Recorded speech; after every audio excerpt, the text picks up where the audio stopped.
What's going on YouTube? It's Mr. Ferguson here once again. Thank you guys for coming back for another video here in Central North Carolina. I literally just got out of the truck. This week we've got inventory going on at my job. Thank you so much for tuning in today. We're going to be brief. We're going to get straight to the point. I wanted to mention, last video we talked about fungicide, and I said it in the description, I said it in the comments, and I want to say it one more time at the beginning of this video when we're talking about fungicides.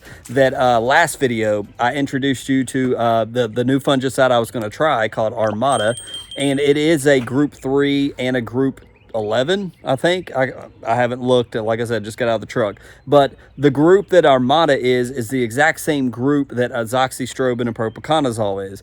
And some people pointed that out in the comments. They're exactly right. The active ingredient is different in azoxy and propi. So it's the same group, different active ingredients. But in the spray that I did, a couple days ago now, I did add in McCleary's 3336, which is a group 1. So I did add in a fungicide that it was a different group than azoxystrobin and propiconazole. So, and also second to that, I wanted to mention that I put down a rate of about, let's see, for the Armada, I put down the rate according to the jug that they sent me. So it was more of the curative rate, and that's what I looked up on it, what the curative rate was. I can't think of it off the top of my head. So that's also a difference than what I had done previously.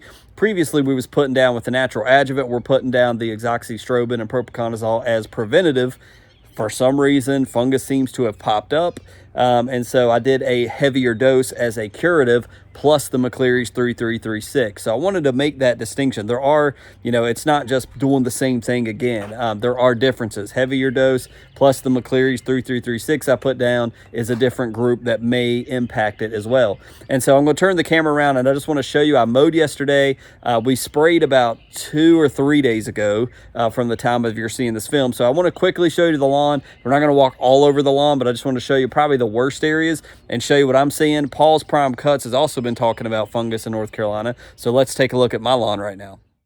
So again, we're going to be brief, and as I mentioned to you guys, I've taken the lawn striper off. So this is the second time I've mowed without the lawn striper. But I'm going to back it up here, and I'm sorry if my voice gets louder. iPhone's camera system and mic is weird, but this is the full view of the mow. I'll go back to 1. But after mowing yesterday, I visibly saw it was like a dingy brown color. It was just so noticeable. But I want to show you, like, I let the fungicide stay on the blades, but I want to show you, like, some of this you can see just as I hold the camera right here. You can see the fungicide I sprayed is still on the blades. Here's a real good shot that you should be able to tell. You can see some of the blades look brownish. You can see some of the fungus, but you can also see that powdery white looking stuff on my blades, and that's because we did not water it in. To my understanding, what I've understand from different professionals on YouTube, when we have fungus, we want that formula, that mixture, when we spray it, to sit on the blade, attack the fungus, and stop it. The second point that I want to make to you guys is if you are like me, you're newer to lawn care, you've never dealt with fungus, the lawn is going to probably look worse before it gets better after we spray this. Don't panic if a couple days later you're like, oh my gosh, I just mowed and I bagged my clippings, but it's still brown, Mr. Ferguson. The fungicide didn't work, and you go and spray again. No. Please don't do that, because the reason why our fungicide's sitting on the blade is because it's attacking that fungus and it's going to stop the spread. So we don't want to contribute to it by, again, you're mowing, you're going all back and forth, and you're throwing your, fungus infected blades everywhere. We want to be wise and probably bag our mow. But what it's doing is stopping the spread. And as we add a little bit of nitrogen, which is why I put 505 and did it at a low rate of like 4 ounces per 1,000 when I applied my spray here, the nitrogen helps a little bit of growth, right? So we want that fungus to grow out of the tip. So as time passes in several days, the brown should grow to the top. So you're not immediately going to put fungicide down and see your lawn turn green again. That's never going to happen. It stops it from spreading. The nitrogen helps it to grow. And as you continue, over 2 or 3 mows, you should have it turn green again over time. And that's why you have to deal with this fungus for a couple mows. So over the next week or so, I'm going to be looking at the bottom sections of the blades to see down here, is it green down here and the fungus growing growing out, or, you know, like this right here. This is what kind of, you know, I'm looking at this blade right here.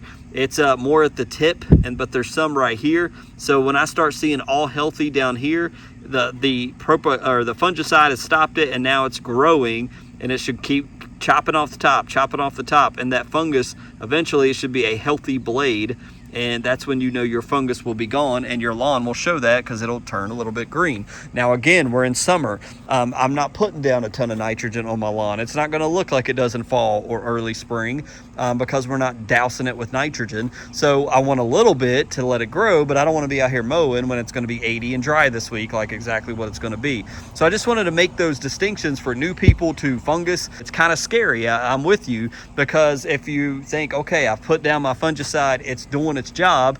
Well, if your lawn begins to die off in sections, you're like, well, I was waiting for it to grow out, like Mr. Ferguson said, and I'm seeing it get worse and worse, like patches are dying off. Well, in that case, your fungicide may not be working. You didn't apply enough. That specific fungicide is not attacking the fungus that you have in your lawn, and maybe you need to try a different product. We don't want to wait too long if we're seeing a lot of grass die off. Now, just as I walk here in the backyard, and I'll move a little bit, it's just brown everywhere, and even my wife said, ugh, we got fungus all in the yard. I said, yeah, it's just a dingy, and that's what Paul's Prime Cuts was talking about in Raleigh. He's seeing it in his lawns as well. And another thing he pointed out, which is correct, is that some of the Poa-Triv, if you've got Poa-Triv in your lawn, we're in the 80s, getting into steady 80s, that Poa-Triv's dying off, and guess what? It's going to turn a brownish color. So that's what it is. Now, when I look at this camera, I don't see the brown that I can see visually right here in person. Like, here's a browner spot. So something like this is what I'm going to be looking at, kind of this browny spot, and it's not everywhere. Some of it's green, some of it's just got some mixed in, you know, that yellowy orangey color, brown color. So anyways, I applied the spray. I want to let you guys know again, that spray, what spray are you talking about, Mr. Ferguson? It was Armada at the rate that it's had for a curative rate, as well as 505 from GCI Turf with the calcium, with the a little bit of nitrogen to help spur growth, and as well as McCleary's 3336, which is a group 1 fungicide. To see, I added that in as well, the rest of the bottle, which was right around 4 to 5 ounces, to put that in. Which is, you know, dividing that up somewhere around 0.75 ounces per thousand. That should help as well. And again, that it's not just going to clear up the areas where we have fungus. It's not just going to magically turn green. Wait for that to grow out, and it's going to take some time. We're hopefully stopping the spread. We're stopping the invasion, and now we just need growth to happen, a couple mows to happen, and we'll get back to green. So continue watering those lawns. That's what I'm going to be looking at this week here in North Carolina. We're going to be in the 80s. We're going to be 80, 85, 88. No rain in sight. So we are now in summer. We're now in what I thought was going to happen last May. We're now in June going to have real summer weather. So as far as the mow and the turf, it's doing pretty good. Are we fungus free yet? Absolutely not. We still got some in here, so time will tell. So I hope you've enjoyed this quick Wednesday video. Hope it, if you didn't know that about fungus, let me know down below if it's helped you. Don't be, I love the comments where it's like, Mr. Ferguson, your videos has helped me get my lawn to improve. I love hearing that from you guys, because it helps me to go on when I don't feel like standing out here talking to my phone like a crazy man sometimes. But I hope these videos have helped you. We continue to barricade against the deer and fight fungus here in North Carolina. So hopefully we'll get this inventory at my job taken over, where I can put a little more effort in the videos. But thank you for tuning in. Give it a thumbs up if you don't mind, and hopefully we'll see you on Friday with another lawn care video from Central North Carolina. God bless you guys. Have a great one.